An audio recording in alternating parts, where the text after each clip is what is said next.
Aloha, I am Roy Kodani, and I am your moderator this afternoon. My guest is Jordyn Toba, and this is Life in the Law. Today, we are going to speak on the subject of opportunities for newly admitted attorneys in the state of Hawaii. And Jordyn, as I understand, many of the law schools now throughout the country, the enrollment is down. There are not as many applicants for law school. And in Hawaii, unlike in the past, there aren't as many big corporations as there used to be. In Hawaii, the traditional big five companies are gone, or they are not the same companies as they used to be. And when these big companies existed in Hawaii, they hired a lot of attorneys. Such is not the case now. And so I would like to talk about essentially, and this must be also something that happens to you, or questions that are asked by parents of young students or relatives of young students who are thinking of going to law school. So the main gist of today's program is, what would you tell someone who tells you that their children or relative or friend is considering entering law school?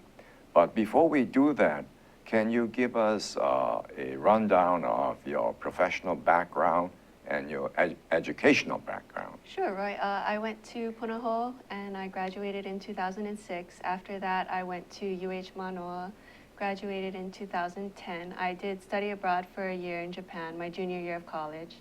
Right after that, I went to Richardson Law School, graduated in 2013.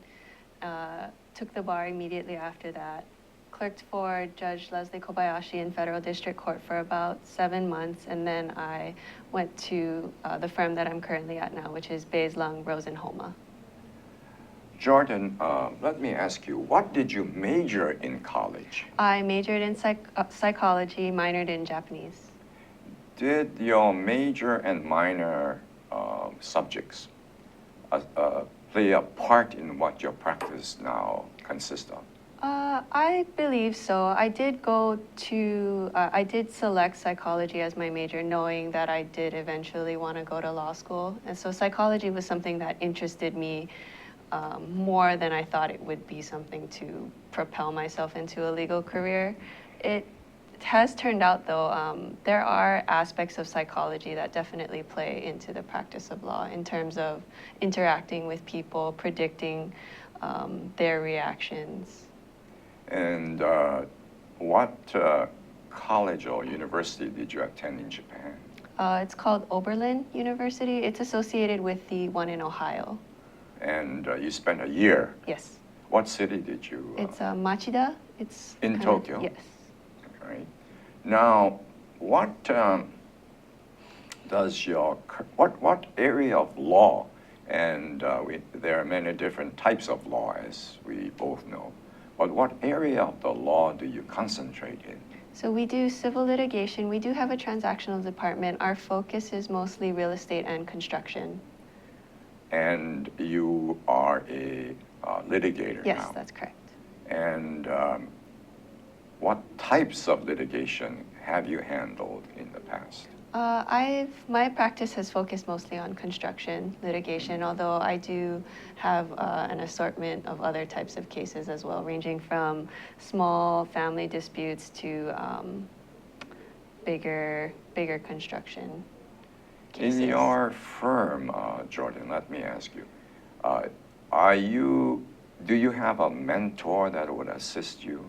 I do, actually. So when I joined the firm, I was partnered with one of the senior associates, so I can go to him and ask him any questions that I feel may not necessarily be appropriate to ask a partner. Right.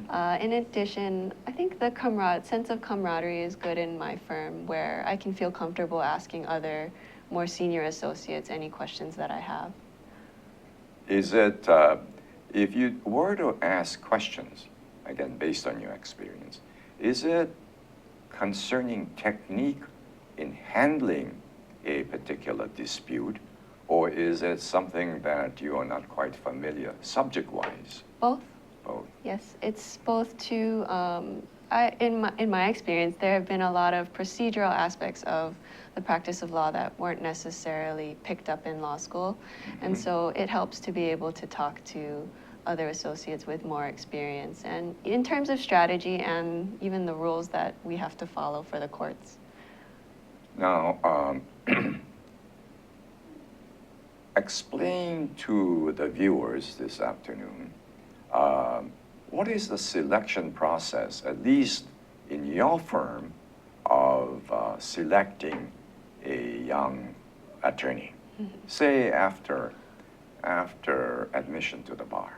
After admission to the bar. Right. Okay. Oh, let's take it before admission to the bar, if there is any such process. Okay, sure. That was more actually similar to my experience. So after my first year of law school in the fall, when I was starting my 2L year, Bays Lung was one of the firms that came to Richardson to do on-campus interviews. I was able to schedule an interview with them and was lucky enough to get selected for a second interview, which took place at their office instead of the school. During my second interview, I met with, I believe it was 4 partners and 2 associates. And after that, I got a call from them offering a summer associate position. So after my 2L year was complete, I worked there for about, I believe it was 10 to 12 weeks. I did mostly litigation, although I did have some transactional experience while I was there. Of course, I don't get to handle as much as I do now after being licensed, but it was a very good experience. Fortunately, after that, I got an offer from them to join the firm after I passed the bar. Let me ask you, you said you were lucky Yes. to get to be asked for a second interview. But besides luck, and I think luck is maybe a very minimal part of the selection process, do you know what characteristics or what features or what the firm was looking for in the summer associate program? What do they look for, if you know what they may be? I think I could only speculate, but I think firms in general probably look for people who are proactive, hardworking, very confident, so that you can not only speak for yourself, but also, you know, when we are working through issues as a team on cases, it's not expected that associates will just agree and be yes men. They are encouraged to offer their opinions and their strategic input as far as how a case should be moved along. What about your ability to stand on your own 2 feet and to be able to argue in court? It's very difficult to evaluate a law school applicant, a summer applicant, but would that not play a critical part in the selection of an associate, summer associate? I think it would. I think it would manifest in different characteristics, such as being confident, seeing how a person carries themselves while they're a summer associate. You can see how that, with the proper guidance, that would eventually help the person to develop into someone with strong oral argument or oral advocacy skills. This summer, did the firm hire any summer associates? This past summer? Yeah, this summer now. This summer we have 1 summer associate at the firm. The last summer we had 3, and they are taking the bar as we speak. I see. Let me ask you, why is it 1 summer associate as compared to 3 associates in the past? I think that's the hiring partner's decision based on the firm's current needs at the time and the projected need in the future for a year. And this is also quite important. Now, when you were selected as a summer associate, do you know how many applicants there were at that time? Roughly? Not familiar. There were approximately, I want to say 8 to 12 other people with a first round interview.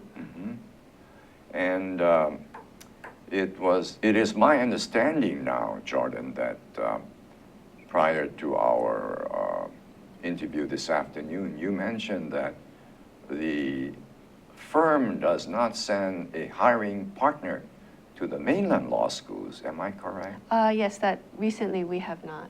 No.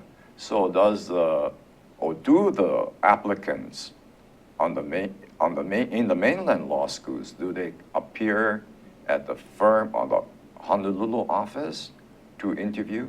That I do not know. Oh, I see. But they no longer send a partner or a lawyer from the firm to go to the mainland for That is my understanding, yes. Let me ask you this now. Does the fact that you study Japanese as a minor in college, does that help in your practice now? Well, I wish it helped more.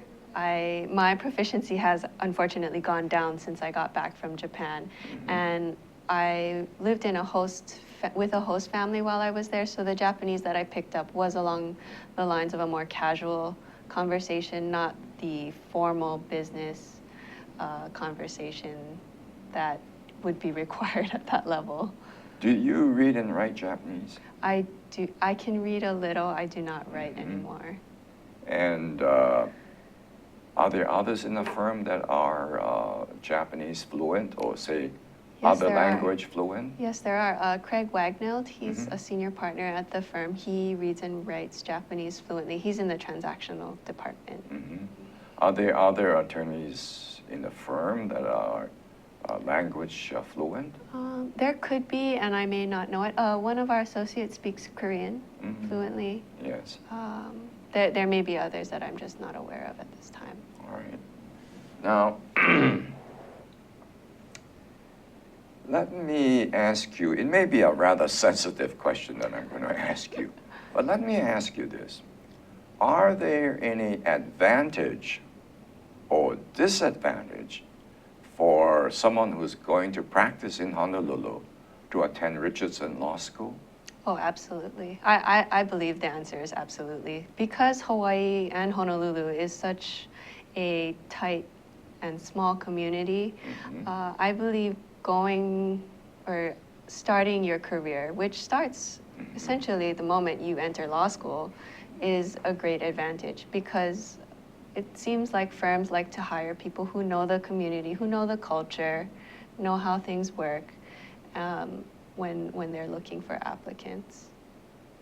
How does the judges, you said you served as a law clerk for Judge Kobayashi.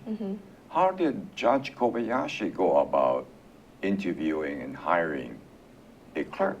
Well, it's actually a very, I guess, again, it goes back to luck, I think. So I actually met Judge Kobayashi after at a hearing because after my first year of law school, I clerked with Cronin, Freed, Sakia, Kikina, and Fairbanks. And one of the attorneys brought me to a hearing he had before Judge Kobayashi in federal court.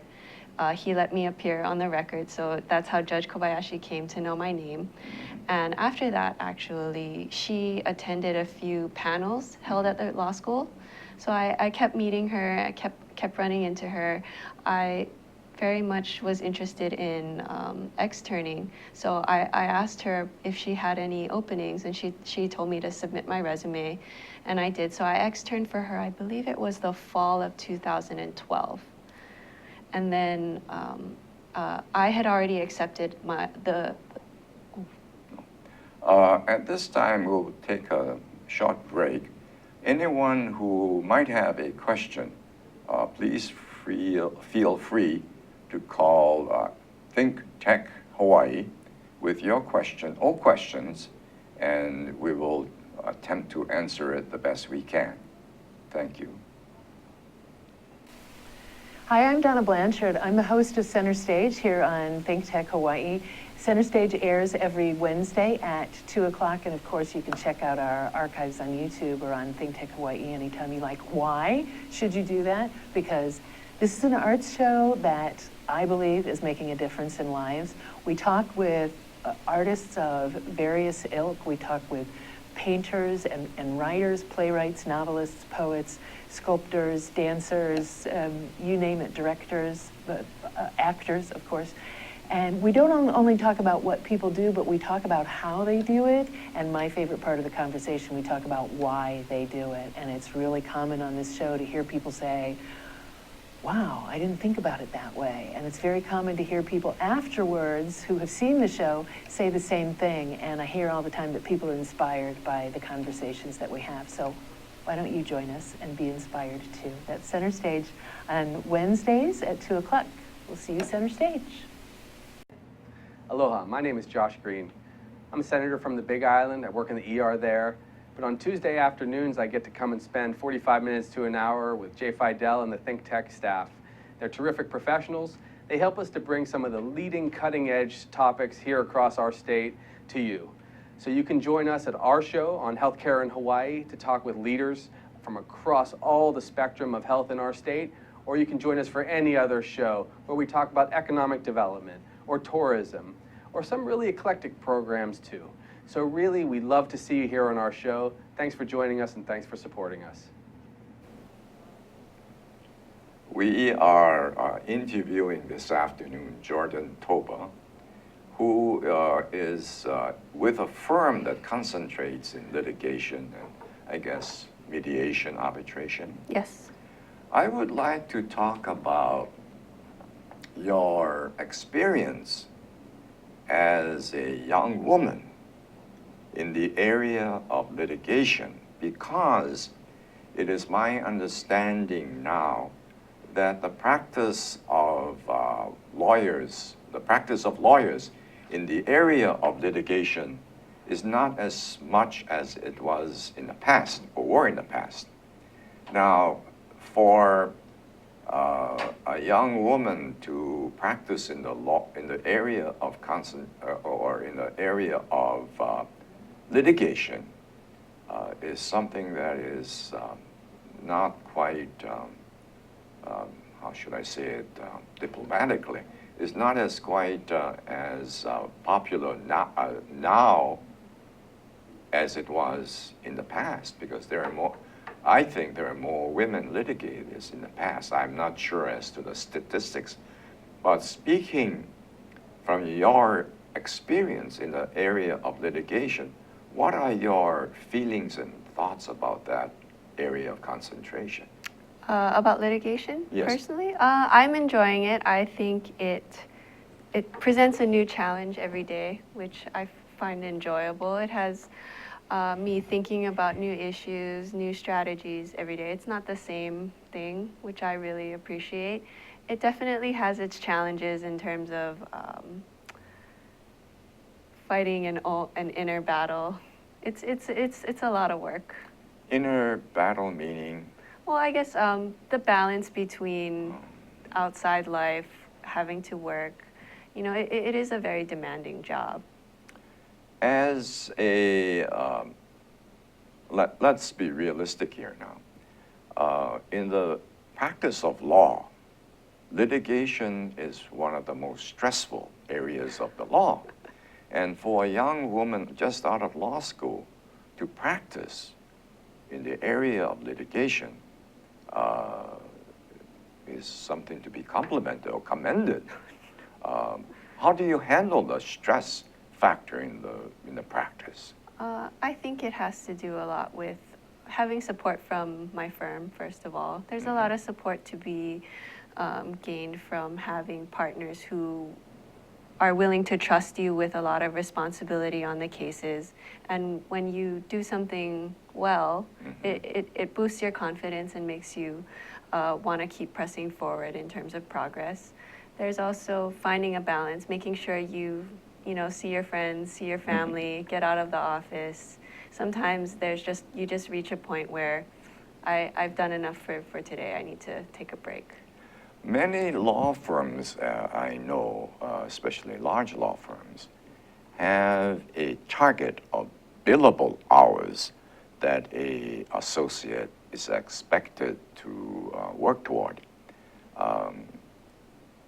What is first of all, define for us, for the viewing public, what are billable hours? Sure. So billable hours, as an attorney, I guess, I have to keep track of all the time that I spend doing work for a specific case, and that is what is called a billable hour. So essentially, I break my time down in every day by 1/10 of an hour, and I have to account for each of those time brackets, and I have to provide a description to the client as far as what I did during that time. So, for example, I could spend 3.1 hours in a day drafting a motion for a client. So I have to log that. We have software that logs that, and I provide a description that I feel the client would find sufficient as to justify the charges that we submit to them. So Jordyn, let me just rephrase what I think you're saying. Based on the amount of hours that you do work for a particular client, Yes. the fees to be charged to the client depends on the time that you have spent working on behalf of the Yes, client. that's correct. Now, what is the billable hours expected in your firm? 1920 for the year. So that's 160 hours a month. Which would be, if you were to divide it, 160, It's about 40 hours a week. about 40 hours a week. And I would like to say this to the viewing public. Based on my own experience, to be able to build 40 hours a week is not that easy. You have to spend at least 8 hours working on a particular matter for a particular client, or be able to bill 8 hours a day. Isn't that correct? Yes, that's correct. And there are a lot of tasks that we attorneys do throughout the day that are not billable. So billing 8 hours a day can mean that you were in the office anywhere from 10 to 12 hours. Right. Do you, as a matter of practice, do you spend weekends working? Generally, it depends how busy we are, but yes. Right. All right. Now let's go to a subject that many people ask me, and I will start by saying this. It shows my age as a practicing attorney. But when I went to law school, in my class, there were only 2 women who were law students. Now, in your graduating law school class, approximately what percentage of the class were women? I know it was, I believe it was over 50. I want to say it was just over 50% were women.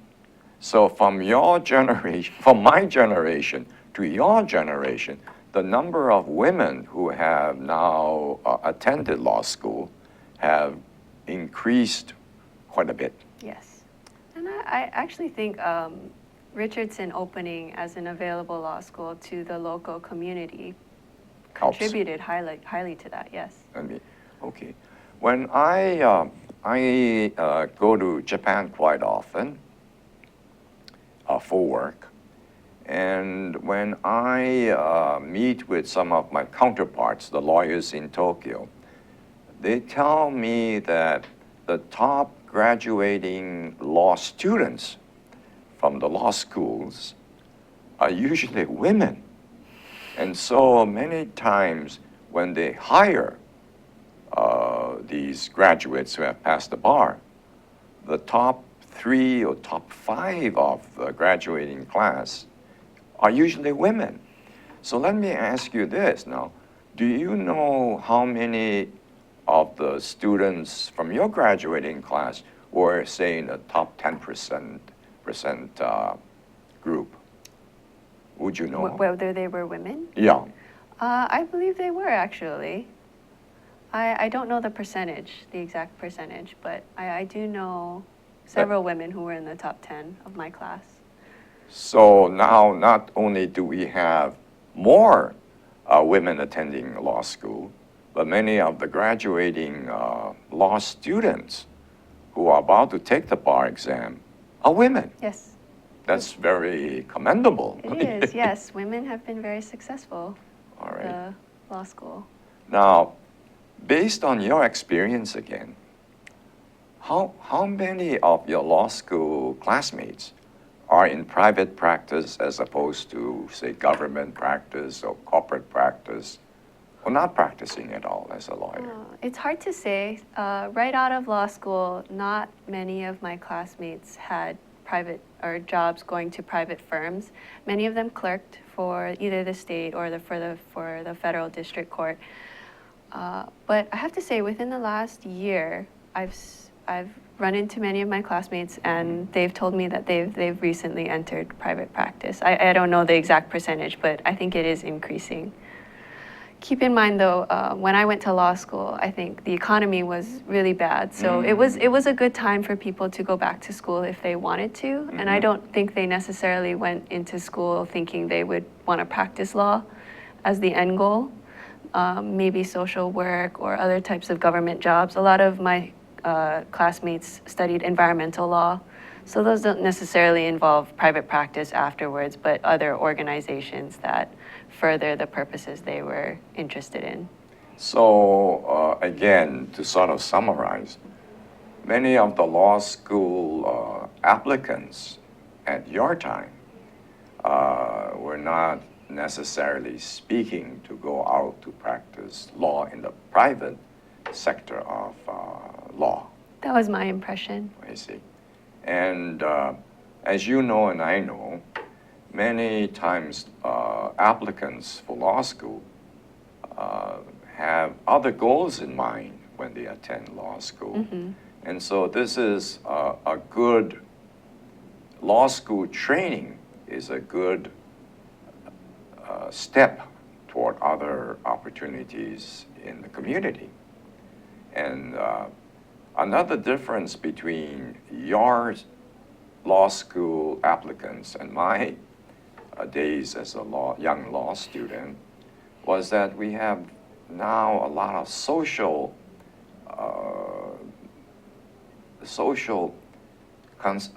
areas like environmental law and helping the poor, the poverty, and so not only the concentration of practice, but their endeavors in the practice of law are now different.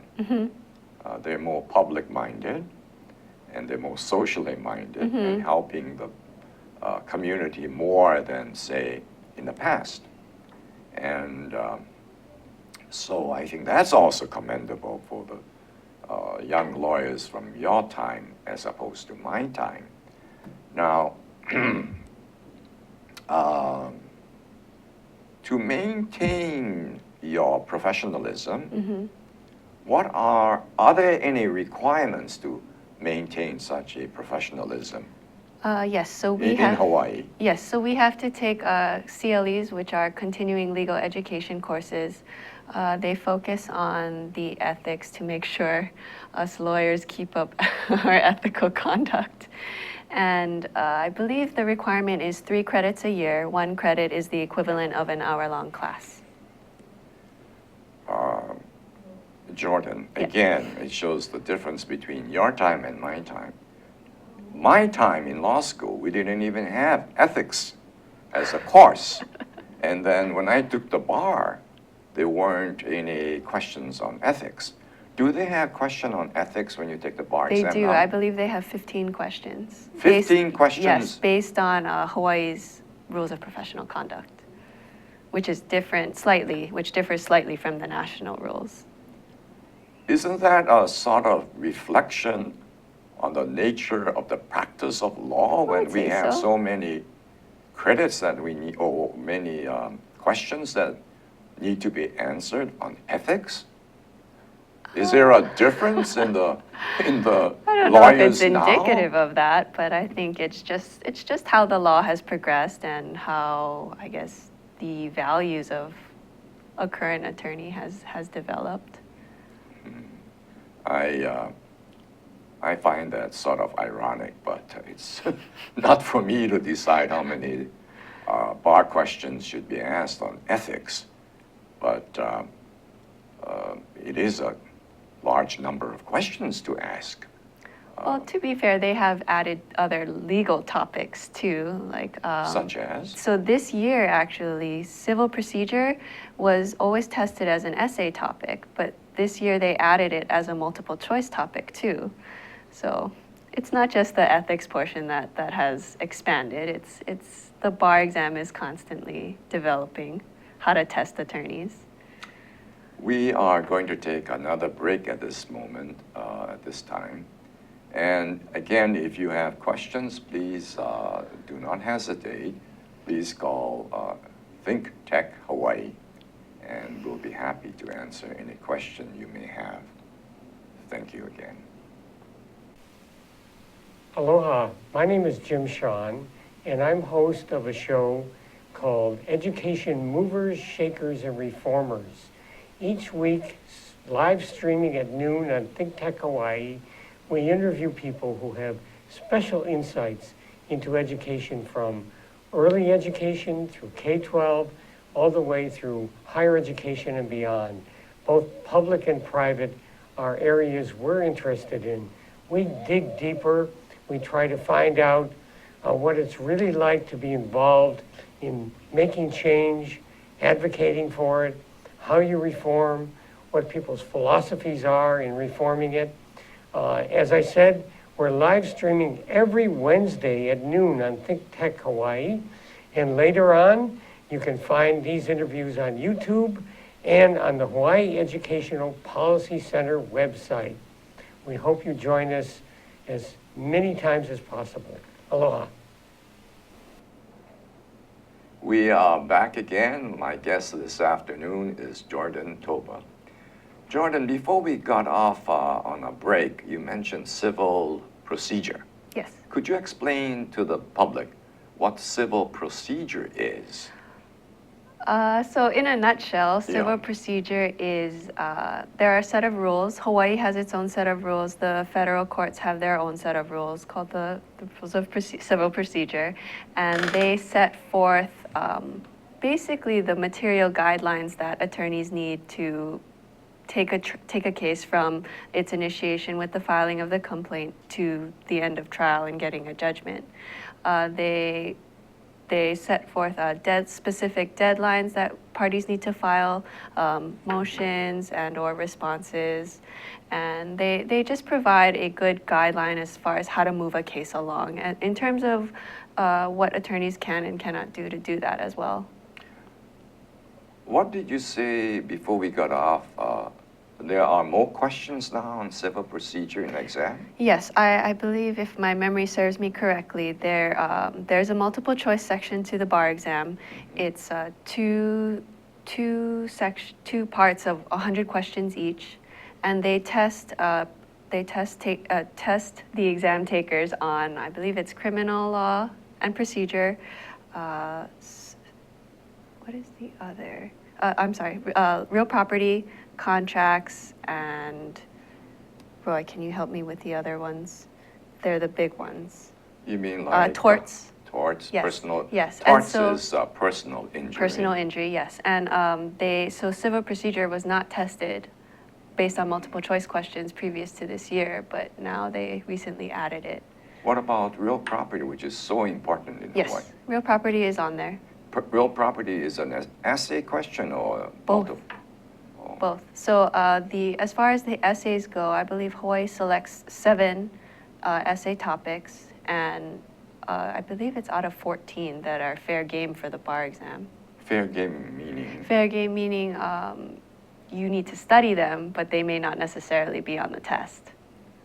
They are potential topics to be tested, although not all will be on the bar exam. Jordyn, again, this is a generational thing. When I took the bar exam, there were a lot of questions on the rule against perpetuities. And we had to study quite diligently on this subject called rule of perpetuities, which essentially, maybe you can explain to the viewers. Oh, I will defer to you on Oh, that, thank you Roy. very much. Yeah. The rule against perpetuities the essence of the policy of the rule against perpetuities is that both in England and in Hawaii, they did not want a family or a landowner to be able to control the use of land or the ownership of land into centuries and centuries and centuries.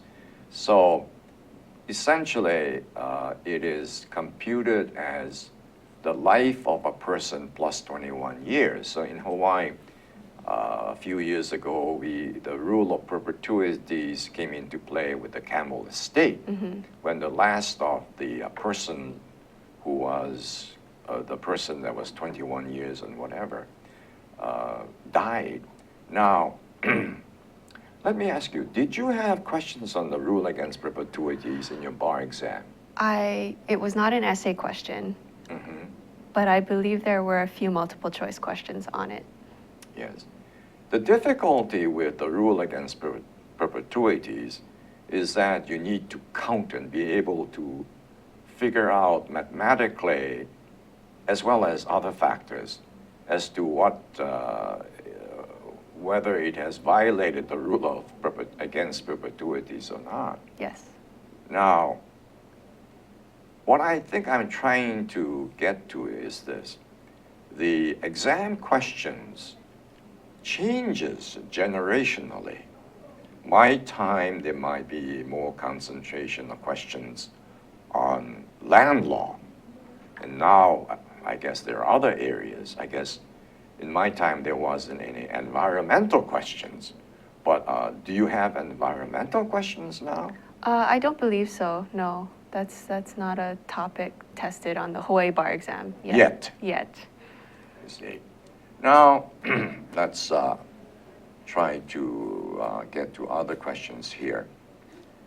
Would you, as a young attorney who is practicing litigation, would you recommend the practice of law to, say, friends or relatives who do ask the question, my daughter wants to become a lawyer? How would you go about answering that question now? I think I would start with asking why. Because so in high school, I participated in the YMCA's Youth Legislature program, and that kind of introduced me to the process of how laws are made. And so at first I thought that was where my passion was. But as I got closer to thinking about law school and actually in law school, I realized that my love was actually for the law itself. And that's why I do like litigation, because I like being able to, or I like being handed a set of facts and being able to, I don't want to say construe, but to spin them in a way that is favorable to my client, and to use the law in that way is, to me, something that's very, for lack of a better word, fun.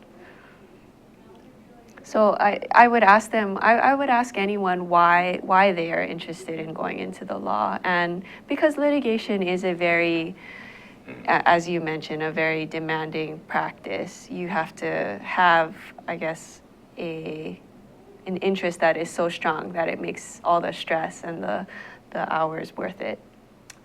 Jordyn, you know, many members out in the public have this notion that becoming a lawyer is the road to wealth. What are your thoughts on that? I don't know if it's the road to wealth. I think we are, it's funny, after all the stress we go through, people repeatedly tell me, well, that's why they pay you the big bucks, right? Do they pay you the big bucks? I think the years that we went to school are definitely compensated in terms of the starting salary. That's definitely true. I can't speak for other people. I don't necessarily know how much other people make. But I am able to afford things I probably would not have if I didn't go to law school or didn't practice law. So you could tell the person who ask you, is this a good professional profession to get into financially. I think it is financially, but I think going back to my original question to them, why would you want to go into litigation or the practice of law? I would hesitate if their answer was money, because I don't think money can be the only answer that will make you happy in this practice. That's a good answer. Thank you. Today, this morning, in fact, I got this article through my email, and the article essentially is how inside counsel evaluates and chooses law firms. As you know, Robin, many companies or corporations or businesses have in-house counsel, and yet they hire outside counsel. Maybe we can tell the public why they would hire outside counsel when they have in-house counsel. I'm not too familiar with that, but my guess is, in my experience, in-house counsel is usually a small department. So you have a company that has enough resources to have an attorney on hand all the time to address general issues, general business issues. But when we're talking about a lawsuit, your in-house counsel may not necessarily be a litigator. So firms will hire or retain, companies will retain another firm to handle that type of workload or that specific issue.